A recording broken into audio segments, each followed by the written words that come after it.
আমি একটু শুরুতে একটু কিছু একেবারে ধারণাগত কিছু প্রশ্ন তুলব এবং প্রশ্নটা গুরুত্বপূর্ণ বলে আমি মনে করি, কারণ আমরা জুলাই গণঅভ্যুত্থানের পরে বসেছি, এটা খুব গুরুত্বপূর্ণ বিষয়। সেজন্যে জাতীয় ঐক্য ধারণাটা কিন্তু গণ অভ্যুত্থান বিরোধী ধারণা। আমি একটু প্রভোকেটিভ হচ্ছি আপনাদের, কারণটা হলো গণ অভ্যুত্থানের মধ্যে দিয়ে জনগণ কিন্তু বলে দিয়েছে তাদের একটা ঐক্য আছে। এই ঐক্যটা হচ্ছে ফ্যাসিস্ট শক্তি, ফ্যাসিবাদ, সকল প্রকার ফ্যাসিবাদ, সকল প্রকার গণবিরোধী লুটেরা মাফিয়া শ্রেণীর মধ্যে জনগণের ঐক্য। এর বিপরীতে যখন আমরা জাতীয় ঐক্য বলি, তার মানে ওই গণ ঐক্যকে দমন করবার জন্য আমরা সূত্রে ব্যবহার করছি। তো সেই জন্য আমি মনে করি যে আমাদের প্রথম যেটা দরকার, তাহলে ধারণাগত স্পষ্টতা, যে আমরা কেন ব্যবহার করছি ওটা।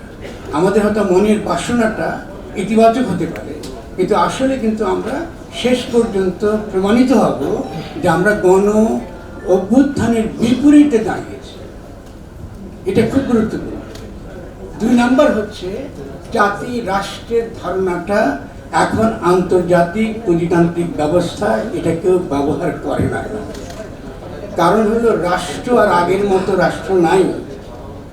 এই রাষ্ট্র এখন নিয়ন্ত্রণ করা IMF, ওয়ার্ল্ড ব্যাংক, বিভিন্ন রকম বড় বড় কর্পোরেশন। ফলে যদি আমরা জনগণকে চিন্তা করতে না পারি এর বিপরীতে, তাহলে যেটা হবে আমরা শেষ পর্যন্ত বিদেশি শক্তির হাতের একটি ঋণক থাকবো জাতীয় ঐক্যের নামে। এটা 2 নম্বর পয়েন্ট আমার।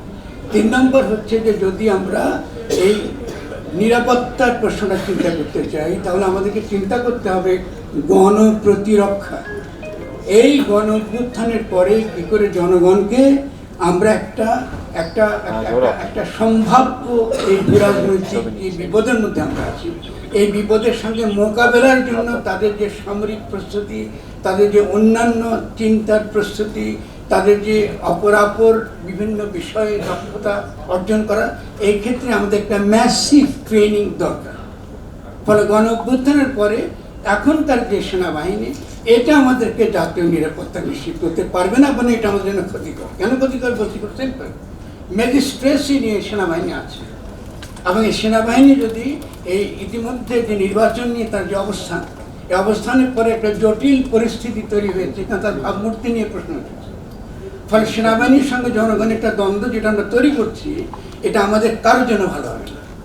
ফলে সেখানে একটা ঐক্য দরকার। সেটা ঐক্য করতে হলে সেনাবাহিনীকে অনেক বেশি বিচক্ষণ হতে হবে, অনেক বেশি দূরদর্শী হতে হবে, এবং পুরনো যেই সেনা প্রতিষ্ঠান চালাবার যে পদ্ধতি, এটা আমাদের মতন তৃতীয় বিশ্বে এটা খাটে না।